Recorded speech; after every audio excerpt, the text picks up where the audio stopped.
शनि देवा को प्रणाम, शनि राजा को प्रणाम। जय शनिदेव।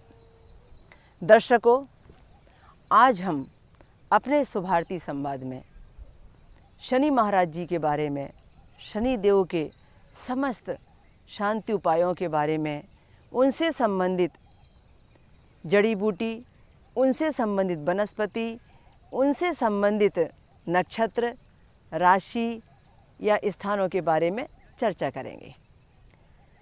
हमारी जन्म पत्रिका के प्रमुख स्थान शनिदेव जी से कैसे प्रभावित होते हैं, ये चर्चा हम कर रहे हैं। वैसे तो आप हर शनिवार को सही समय पर शनि स्पेशल में सुनते ही हैं, पर आज का विषय, आज से संबंधित जो भी मैं आपको बताने जा रही हूँ वो बिल्कुल रिकॉर्ड करने योग्य है। शनिदेव की दो राशियाँ होती हैं। शनिदेव जी की दो राशियों में एक राशि है मकर राशि और एक राशि है कुंभ राशि। शनिदेव जी मकर राशि के स्वामी होते हैं जो 10 नंबर की होती है, और कुंभ राशि के स्वामी होते हैं जो 11 नंबर की होती है। जिस किसी की भी मकर राशि है उसके राशि इष्ट देवता शनि महाराज बने हैं। जिस किसी की कुंभ राशि है उसके भी राशि इष्ट देवता शनि महाराज बनेंगे। तो आपको तो जन्मते ही शनि की आराधना करनी चाहिए थी। आपके लिए तो शनिदेव जी ही जीवन पर्यंत आराधना के लिए इष्ट देवता हैं। जिन किसी की भी जन्मते ही शनि की महादशा की स्थिति बनती है, शनि की महादशा की स्थिति किसकी बनेगी? जिसका जन्म शनि के 3 नक्षत्रों में होगा, उनकी जन्मते ही शनि की महादशा चालू हो जाती है। जन्म के समय में हम शनि लेकर आते हैं। लोग कहते हैं ना, इसे तो पैदाइशी शनि है। लोग कहते हैं ना, जन्मते ही इसको शनि लग गया। तब ऐसे व्यक्ति को शनिदेव को इष्ट मानकर जीवन पर्यंत आराधना करनी पड़ती है। शनिदेव का एक प्रिय नक्षत्र है पुष्य नक्षत्र। पुष्य नक्षत्र अपने आप में बहुत पुण्य नक्षत्र है, पुण्यदायक नक्षत्र है। इस नक्षत्र में जो भी दान धर्म किया जाता है वो परमात्मा बहुत जल्दी स्वीकार कर लेते हैं। पुष्य नक्षत्र में जन्म लेने वाले व्यक्ति भी बड़े सौभाग्यशाली होते हैं। पुष्य नक्षत्र नक्षत्रों का राजा है। 27 नक्षत्रों में इसको राजा कहा गया है। पुष्य नक्षत्र शनिदेव को बड़ा प्रिय है। पुष्य नक्षत्र में जन्म लेने वाले प्रत्येक व्यक्ति को भोग दशा शनि की मिलती आई है। शनिदेव का दूसरा नक्षत्र अनुराधा। जिस प्रकार से पुष्य नक्षत्र में दान धर्म पुण्यकार मुहूर्त बहुत अति उत्तम माने गए हैं, ठीक इसी प्रकार से शनिदेव के अनुराधा नक्षत्र में ऐसे काम बहुत श्रेष्ठ माने गए हैं जो स्थायित्व वाले हों, परमानेंट टिकाने वाले हों, जो मजबूती देने वाले हों, जो ना टूटने वाले हों, लंबे चलने वाले हों। जैसे कि हम विवाह की बात करें, शादी के संबंधों की बात करें, हर व्यक्ति चाहता है कि उसका शादी का संबंध लंबा टिकना चाहिए, रिश्ते लंबे निभाने चाहिए।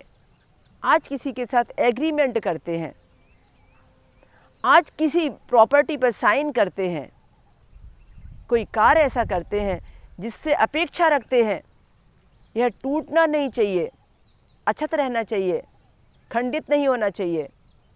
तो वह अखंड और अक्षत रहने के लिए आपको अनुराधा नक्षत्र दिया गया है। उस दिन का इस्तेमाल कीजिए, एंगेजमेंट कीजिए, शादी की तारीख निकालिए। हमारे पंचांग में जो शादी के मुहूर्त निकले जाते हैं उसमें निकाले गए शादी के मुहूर्तों में अनुराधा नक्षत्र अधिकतर आता है। तो शनि के अनुराधा नक्षत्र का मान बहुत है। अनुराधा नक्षत्र में जन्म लेने वाले व्यक्ति का जो भी शनि प्रधान व्यक्तित्व बनता है वह शनि की महादशा लग जाने के कारण होता है।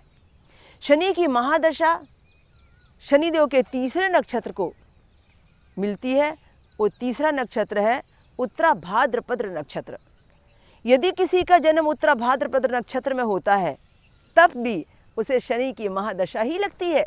शनि की महादशा में जन्म लेने वाले व्यक्ति को 19 साल की महादशा का भोग फल मिलता है।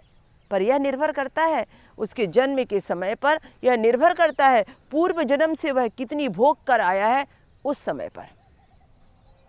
शनि की महादशा उत्तरा भाद्रपद में लगती है और वह व्यक्ति शनि प्रधान जीवन जीने के नाम से हर बार शनि के किए गए उपचारों पर ही अपनी सफलता प्राप्त करता है। दर्शकों, ये जो 3 नक्षत्र है ना, उन तीनों नक्षत्रों का मान और स्थान अलग अलग है। उत्तरा भाद्रपद जो नक्षत्र है यह शुभ मुहूर्त का नक्षत्र नहीं है। उत्तरा भाद्रपद नक्षत्र है अशुभता की समाप्ति, कष्ट के निवारण के लिए, उतारे के लिए, विसर्जन के लिए, दान के लिए, धर्म के लिए, आपकी शारीरिक पीड़ा से मुक्ति के लिए, आपके घटना चक्रों को मिटाने के लिए, शनिदेव के क्रोध की शांति के लिए। पूर्व जन्म कृत कष्ट जो हम लेकर आते हैं उसके निवारण से संबंधित उत्तरा भाद्रपद नक्षत्र का इस्तेमाल करते हैं। उत्तरा भाद्रपद नक्षत्र किसी शादी या एंगेजमेंट के लिए नहीं है। यह नक्षत्र कहता है कि आपकी जिंदगी में जो भी शारीरिक मानसिक तकलीफ़ें चल रही हैं, मैं यहाँ आर्थिक तकलीफ़ों की बात नहीं करूँगी क्योंकि इसका संबंध उत्तरा भाद्रपद नक्षत्र से नहीं है। आपके जीवन में जो भी शारीरिक मानसिक पीड़ाएं चल रही हैं, जो भी षष्ठमेश अष्टमेश और द्वादशेश के कष्ट चल रहे हैं, शनि महाराज आपकी जन्म पत्रिका में यदि 6वें स्थान के अधिपति बने हैं षष्ठमेश हैं, 7वें स्थान के अधिपति बने सप्तमेश हैं, 8वें स्थान के अधिपति बने अष्टमेश हैं, 12वें स्थान में शनिदेव की राशि पड़ने से 12वें स्थान के अधिपति बने हैं द्वादशेश हैं, तब उत्तरा भाद्रपद नक्षत्र आपके लिए उपायों के लिए चुना जाएगा। उत्तरा भाद्रपद नक्षत्र शनि शांति विधानों का सबसे महत्वपूर्ण नक्षत्र है। तो इस तरीके से आपने शनिदेव के इन नक्षत्रों का महत्व अति संक्षिप्त में जाना। हमारे यहाँ शनि आश्रम औरंगाबाद महाराष्ट्र में कई बार शनिश्चरी अमावस्या के समय में ऐसा होता आया है कि शनिवार का दिन हो गया, शनिश्चरी अमावस्या हो गई और अचानक उसी दिन शनिदेव जी का उत्तरा भाद्रपद नक्षत्र भी आ गया। तब हम वो सारे उपचार शनि शांति अनुष्ठानों में भागीदार लोगों से करवाते हैं जो सालों साल लोगों ने कभी किए नहीं होते, और उससे अतिशीघ्र कष्ट निवारण हो जाते हैं। बड़ी बड़ी बीमारियों का निदान होता है, क्योंकि जब सारा विज्ञान हार जाता है वहाँ से शनिदेव का ज्ञान प्रारंभ होता है। जब दुनिया की सारी दवा हार जाती है तब वहाँ से आध्यात्मिक चिकित्सा प्रारंभ होती है, और बिना दुआ के दवा कभी काम नहीं करती। और दुआ तभी मिलेगी जब शनिदेव की कृपा आप पर होगी, क्योंकि बनाता नहीं कोई शनि जैसा तो मिटाता भी नहीं कोई शनि जैसा, हंसाता नहीं कोई शनि जैसा तो रुलाता भी नहीं कोई शनि जैसा। रंकों राव करे क्षण माही।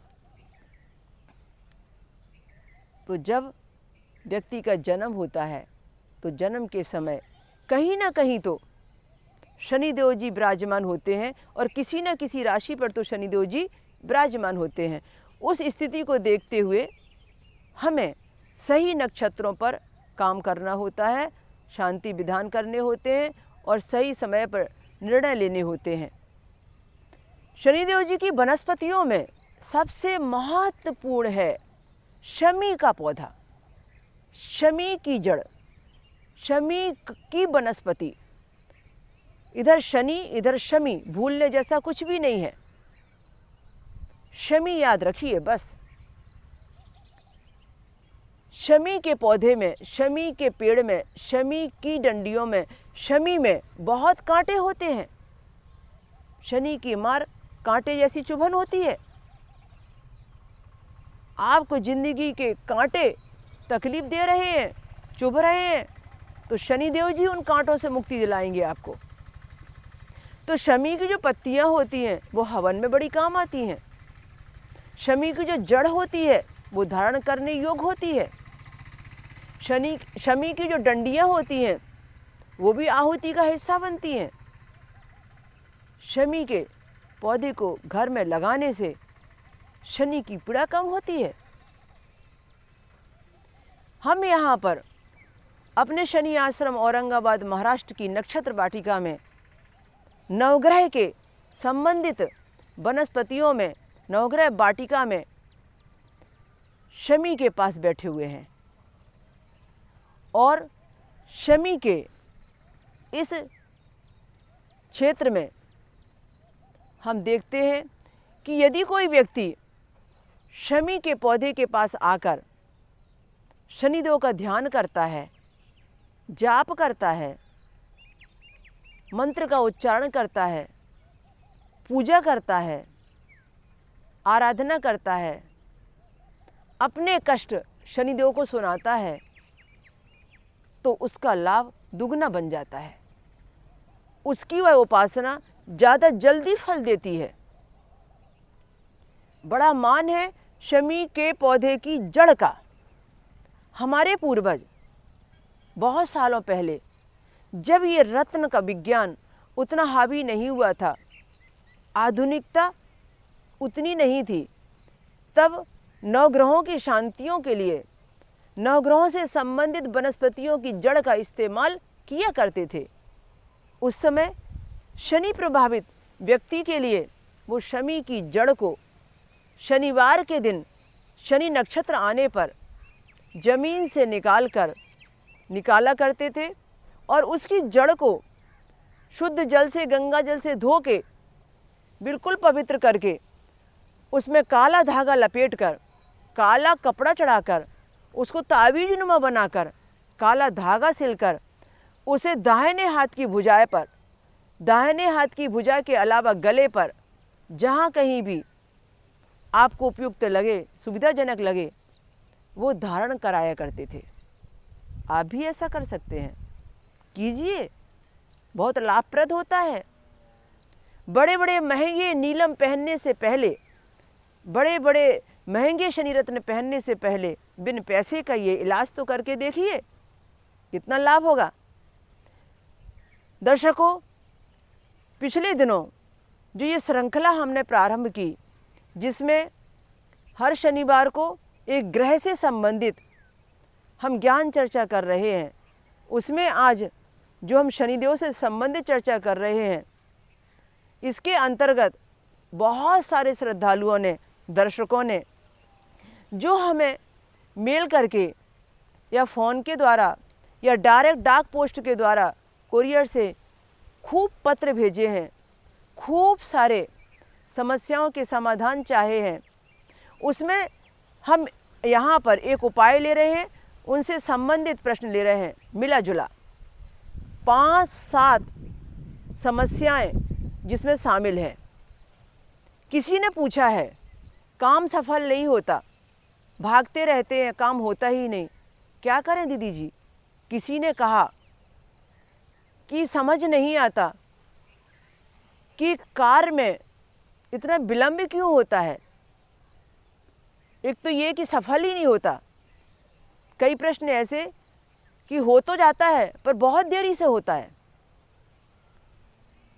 एक ने कहा, किसी ने कहा है कि आपको तो जन्मते ही शनि है, जिंदगी भर शनि का उपाय करना चाहिए। आप बताएं सरल सहज उपाय ऐसा कौन सा है जो मैं हमेशा कर सकता हूँ। किसी ने कहा फैक्ट्री तो बंद पड़ी है, कुछ रास्ता नहीं नजर आ रहा, कुछ मार्गदर्शन ही नहीं है, सूझता ही नहीं है, फैक्ट्री को चालू करना चाहता हूँ पर कामयाबी नहीं है, मुझे मेरे बंद व्यापार को, फैक्ट्री को चालू करने के लिए कुछ सुझाव दीजिए। किसी ने कहा कि बहुत सारे कार्य बंद पड़े हैं और बहुत सारे कार्यों में कुछ भी चालू करने जाता हूँ तो उसमें कहीं ना कहीं शत्रु बाधा आती है, लोग रुकावटें डाल देते हैं। मुझे उस पर विजय पाना है। आप बताइए ऐसा क्या उपाय करूं? ऐसे मिले जुले बहुत सारे प्रश्न थे, समस्याएं थीं, उपाय एक ही है। वो एक उपाय मैं आज आपको बताने जा रही हूँ जो मैं पिछले 30 वर्षों से न जाने कितने लोगों से करा चुकी हूँ। और मेरे वक्तव्यों में, मेरे बड़े बड़े सत्संगों में, शनि कथाओं में, 108 कुंडीय शनि महायज्ञों के मंच पर मैं इसका प्रत्यक्ष उदाहरण और प्रमाण लोगों को देती रही हूँ। एक बहुत सच्ची घटना के माध्यम से उपाय आपको भी बता रही हूँ। घटना जरूर बताऊंगी क्योंकि भूलेंगे नहीं आप उस उपाय को। और उपाय छुपा है इन सारी समस्याओं का, आपके प्रश्नों के समाधान। एक बार मेरा आयोजन गोवा में हुआ। ये बात है लगभग 98 की। गोवा में जब मेरा आयोजन हुआ तो वहाँ पर मेरे आयोजक थे शनिदेव जी की ज्ञान की चर्चा कराने वाले, शनिदेव जी के ज्ञान संदेशों का कार्यक्रम रखने वाले सत्यनारायण भूतड़ा जी। उन्होंने मुझे आमंत्रण दिया और कहा कि मुझे यहाँ पर शनिदेव जी के बारे में लोगों ने बहुत कहा है कि मैं शनि प्रभावित हूँ, यदि शनिदेव जी का ज्ञान यज्ञ करूँगा तो मेरे वारे न्यारे हो जाएंगे, कष्ट निवारण हो जाएगा, इसलिए मुझे आपको बुलाना है और कराना है। उन दिनों में छत्तीसगढ़ के जिला दुर्ग में रहा करती थी और छत्तीसगढ़ का जिला दुर्ग उन दिनों मध्य प्रदेश हुआ करता था, जहाँ पर आपको मालूम ही है 97 में हमने एक शनि तीर्थ बिरजापुर के नाम से शनि धाम बनाया है। अब मैं जब वहाँ पहुँची गोवा में और आयोजन हुआ तो स्वाभाविक है जो आयोजक है वो अपने सुख दुख की बातें करेंगे और कष्ट के निवारण के लिए अपेक्षा भी रखेंगे। मेरी उनके साथ मीटिंग हुई तो उन्होंने कहा मेरी फैक्ट्री 3 साल से बंद पड़ी है, जो छोटे छोटे व्यापार थे उनमें भी रुकावटें हैं, मेरा कार ठप्प सा हो रहा है, मुझे किसी भी हालत में फैक्ट्री खोलनी है। यदि ये मेरी फैक्ट्री बंद रह गई तो मजदूर बेरोजगार हो जाएंगे, मैं बहुत कर्ज से लदा हूँ, मुझे कुछ तो मार्ग दीजिए, हर हालत में ये फैक्ट्री खोलनी है। और गवर्नमेंट ने या बहुत सारे ऐसे नियमों ने बहुत सारी बातें पाबंदी से लगा दी हैं कि जो मैं पूरी तरह से उसमें सक्सेस नहीं हो रहा हूँ और उसके बाद परमिशन नहीं मिल रही है फैक्ट्री खोलने की। कुछ तो उपाय दीजिए। मैंने कहा उपाय बताऊंगी तो करेंगे? बोले 100% करूँगा। मैंने कहा फिर पूछा है उपाय यदि बताऊंगी तो करेंगे? बोले बिल्कुल, आप बताइए तो सही, मैं आपसे वायदा करता हूँ कि मैं आपके बताए मार्गदर्शन का पूरा लाभ लूँगा और 100% करूँगा, क्योंकि मुझे हर हालत में संकट पर मुक्ति चाहिए। मैंने कहा तो ठीक है, सुनिए उपाय, और दर्शकों आप भी सुनिए और आप भी कीजिए। मैंने उनसे कहा कि शनिवार के शनिवार 7 शनिवार ये उपाय कीजिए। सूर्योदय के पहले उठिए, 2 गरम रोटियां बनाइए, उन रोटियों के ऊपर तेल लगाइए, मौन व्रत धारण कीजिए, घर से निकलिए, ऐसी जगह जाइए जहां आपको काला कुत्ता मिले, और जहां काला कुत्ता मिले उस कुत्ते को प्यार मनुहार से वह रोटी खिलाकर आइए। शनिवार के शनिवार 7 शनिवार कंटिन्यू कीजिए। 3 शर्तें याद रखिए। सूर्योदय के पहले ही उपचार होना चाहिए, और दूसरी शर्त सोकर उठने से लेकर कुत्ते को रोटी खिलाने तक यदि आप मौन व्रत नहीं रख पाए, कहीं मौन व्रत खंडित आपका हो गया तो यह उपचार नंबर 1 से गिनना पड़ेगा। मौन व्रत रख कर कीजिए। और तीसरा रूल ये रहेगा कि एक भी शनिवार खंडित नहीं होना चाहिए। यदि आपने 2 शनिवार किया और तीसरे शनिवार को सोए रह गए तो नंबर 1 से गिनना पड़ेगा, खंडित हो जाएगा। माला यदि एक बार टूट गई, मोती बिखर गए, फिर से माला पुरोनी पड़ेगी। वो हंसने लगे, क्या बात करती हैं दीदी जी आप भी। अरे कुत्ते को रोटी खिला देने से कोई फैक्ट्री के ताले खुलते हैं क्या? हमने कहा मुझे तो लगता है कि खुलते हैं। वो कहने लगे आप तो कोई बड़ा सा उपाय बताइए। ऐसे छुटपुट तो लोग बहुत बताते हैं और लोग करते ही रहते हैं। मुझे भी लोगों ने ऐसे बहुत उपाय बताए, कुछ मैंने किए, रिजल्ट कुछ भी नहीं आया। मुझे आपसे अपेक्षा है कि आप कोई बहुत बड़ा मेरे लिए अनुष्ठान करेंगी, कोई बहुत बड़ा मेरे लिए उपाय करेंगी। ये छोटे छोटे से उपायों से कुत्ते को रोटी खिलाने से भला कोई व्यापार चलते हैं? ये तो सब फालतू बातें हैं। मैंने उनसे कहा उपाय कोई छोटा या बड़ा नहीं होता, उपाय तो उपाय ही होता है। और दूसरी बात, जिसे आप छोटा उपाय समझ रहे हैं, मामूली सा समझ रहे हैं, शायद आप नहीं जान रहे हैं कि हमको दूध को जमाने के लिए थोड़ा सा ही दही का जामन लगाना पड़ता है और ढेर सारा दूध जम जाया करता है। दूध की मात्रा से दही का मूल्यांकन नहीं। मुझे मालूम है कि कितने लीटर दूध में मुझे कितना सा दही डालना है और दूध को जमाना है। इसलिए आप निश्चिंत रहिए। ये उपाय पूरा होने पर यदि आपका काम ना हो तो आप मुझे कंप्लेन कीजिए। मैंने जो आपसे यहाँ पर आयोजन के माध्यम से बहुत सारे लोगों को ज्ञान चर्चा करके बहुत बड़ा आयोजक आपको बनाकर शनिदेव जी के आगे आपकी श्रद्धा परोसी है, शनिदेव जी को आपका हाथ पकड़ाया है, शनिदेव जी की कृपा पाने के लिए आपके लिए प्रार्थना की है, वो निश्चित रूप से सही समय पर रंग लाएगी, आप चिंता ना करें। वो कहने लगे ठीक है, आप कहती हैं तो ज़रूर करूँगा, पर मुझे नहीं लगता कि कुत्ते को रोटी खिलाने से कोई काम हो जाएगा। मैंने कहा मैं कुत्ते को रोटी खिलाने की बात नहीं कह रही, मैं ये कह रही हूँ इन 3 नियमों के साथ में आपको रोटी खिलानी है। यदि ये नियम टूटे तो उपचार टूट जाएगा, काम नहीं होगा। वो बोले ये नियम कौन सी बड़ी बात है, इनके अनुसार ही करूँगा। तो हमने कहा ठीक है, जिस दिन आपके ये उपचार हो जाएं आप मुझे फ़ोन करके बताएं कि मेरे काम सफल हो गए, मैंने उपचार कर दिए, और फिर मैं आपसे आगे की चर्चा करूँगी। ठीक है, करेंगे, उन्होंने बेमन से कह दिया। उन्होंने कहा बिल्कुल आपके जाने पर ये आने वाले शनिवार से मैं ये उपाय करने वाला हूँ। सुबह जल्दी उठूँगा, काला कुत्ता देखूँगा, रोटी खिलाऊँगा, सूर्योदय के पहले करूँगा और किसी से बात नहीं करूँगा उपाय होने तक। हमने कहा हाँ बिल्कुल, इन्हीं नियमों के साथ आपको करना है। अब 3 शनिवार हुआ, उनका चौथा शनिवार फ़ोन आया। उन्होंने कहा दीदी जी कुछ गड़बड़ हो गया। हमने कहा किस विषय को लेके गड़बड़ हो गया? वो कहने लगे आपने कहा था काले कुत्ते को रोटी खिलाना है, सूर्योदय के पहले उठना है, मौन व्रत रख के करना है। मैं उस नियम को पालन कर रहा हूँ। सारी रात मैं चैन से सो नहीं सकता शनिवार आने वाले दिन। मुझे ऐसा लगता है कहीं सोया रह गया, उपाय छूट गया तो क्या होगा। सुबह जल्दी उठने की आदत जो नहीं है, 1-1, 2-2 घंटे में मैं करवट बदल के घड़ी देखता रहता हूँ, कहीं सूर्योदय ना हो जाए, मेरा छूट ना जाए। बहुत संकट की स्थिति है। आपने जितना उपचार सहजता से कहा है और जितना सरल में समझ रहा था, असल में अब समझ में आया है वो सरल और सहज है नहीं।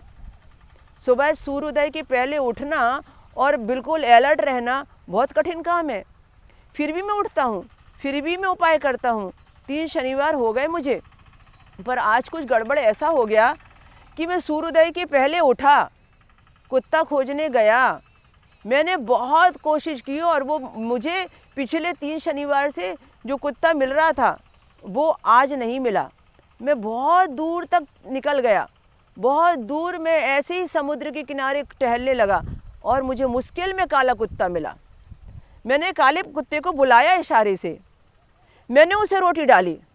अब मैंने उसे काले कुत्ते को जो रोटी डाली, सूंघता है खाता नहीं है, सूंघता है खाता नहीं है। वहीं एक लाल कुत्ता बाजू में खड़ा था, दौड़कर आया, उसने मेरी रोटी खा ली और काला कुत्ता भाग गया। दीदी जी अब क्या करूं? आपने कहा था काले कुत्ते को ही खिलाना और काले कुत्ते ने रोटी नहीं खाई। मैंने कहा शर्त तो यही कहती है कि काले कुत्ते को ही खिलाना है, लाल कुत्ते को नहीं चलेगी। आप नंबर 1 से गिनिए और फिर से शनिवार पकड़िए। उसके बाद में अब जब कोई अड़चन आए तो मुझे बताइए, अब भगवान से कहिए कि वो आपका उपाय सफल करे। फिर 4 शनिवार निकले, उनका 5वें शनिवार फ़ोन आया, बोले दीदी जी कुछ तो गड़बड़ हुआ है। हमने कहा अब क्या हुआ? बोले आपने कहा था कि काले कुत्ते को ही खिलाना, परमात्मा ने दया की और मैं काले कुत्ते को ही खिला रहा हूँ, कोशिश तो कर रहा हूँ कि काला कुत्ता ही खा ले। अब ऐसा हो रहा है कि शनिवार का दिन है और कुत्ता खोजने में लग जाता हूँ, भगवान से मन्नतें करता हूँ। लोग तो भगवान से मनोकामना पूर्ति की मन्नत करते हैं, पर आजकल मैं हर शनिवार को काले कुत्ते की मिलने की कामना लेकर चलता हूँ और गाड़ी घुमा घुमा के खोजता रहता हूँ, काला कुत्ता मिल जाए यानी मेरी यात्रा सफल हो जाए। अब बताइए, मैंने काले कुत्ते को बुलाया, काला कुत्ता भी आया, उसने रोटी नहीं खाई और उसके बाद में मैं उसको इशारा कर रहा हूँ खा ले, मैं इशारा कर रहा हूँ खा ले, तो मुझे काटने को दौड़ता है, मुझ पर भौंकता है, पर रोटी नहीं खाता। पता नहीं मुझे क्या हो गया, तो मैंने उसको ज़ोर से बोला कि तेरे लिए मैं इतना सवेरे जागता हूँ, रोटी लेकर आता हूँ और तू ऐसी रोटी खाने को नहीं करता है। मेरे मुंह से आवाज़ निकल गई, मेरा मौन टूट गया, अब क्या होगा? मैंने कहा अरे मौन तो नहीं खुलना चाहिए था, शर्त तो हमारी टूट गई। इसका मतलब उपाय फिर से गिनिए। नंबर 1 शनिवार, ये उपाय तो लागू नहीं होगा जब तक कि आपका मौन टूटे बिना उपाय नहीं होगा, ये उपाय लागू नहीं होगा। वो कहने लगे दीदी जी एक माफ़ी मांगनी है, और माफ़ी इस बात की मांगनी है, जब आपने ये उपाय कहा था ना, मैं बहुत हंसा था, मुझे लग रहा था ये छोटे मोटे कुत्ते को रोटी खिलाने भी कोई उपाय है, पर अब समझ में आया है उपाय तो बड़ा कठिन था, ये तो बड़ा तप था, कितनी मुश्किल से ये उपाय होता है और लोग कैसे कर लेते हैं, मैं तो कर ही नहीं पा रहा हूँ। और यही मेरी विडम्बना है कि मैंने सही मायने में किसी भी उपाय को कभी इतने अच्छे तरीके से समझकर नहीं किया और पूरे समर्पण से नहीं किया, तो मेरा कोई भी गया काम आज तक पूरा हुआ नहीं और प्राप्ति हुई नहीं। तो अब मैं क्या करूं? मैंने कहा अब आपको विश्वास हुआ ना कि उपाय छोटा बड़ा नहीं होता, उपाय तो उपाय होता है। और अब आपको विश्वास हुआ ना कि उपाय करने के बाद में, कंप्लीट होने के बाद में रिजल्ट मिलता है। बीज को सही ढंग से बोया ही नहीं है तो अंकुर कैसे होंगे, और बीज ज़मीन में दबाया है तो अंकुर जरूर होंगे।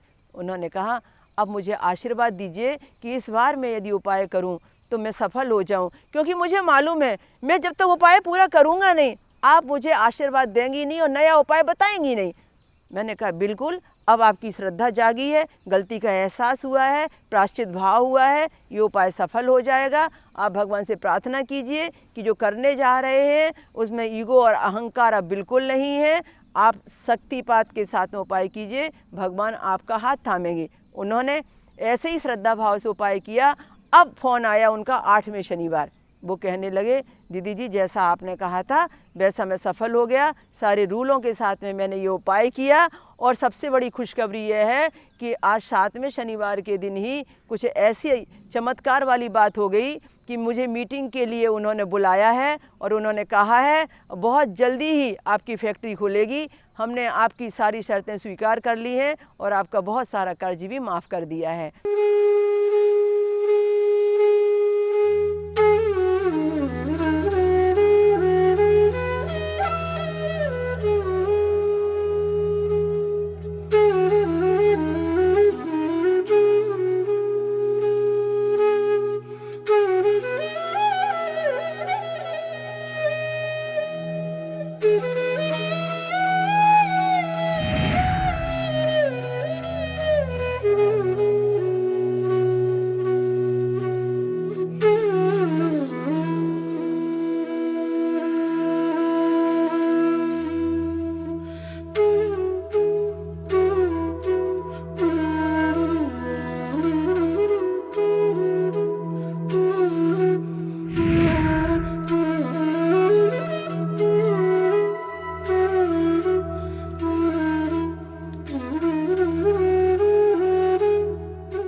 शनि देवा को प्रणाम, शनि राजा को प्रणाम।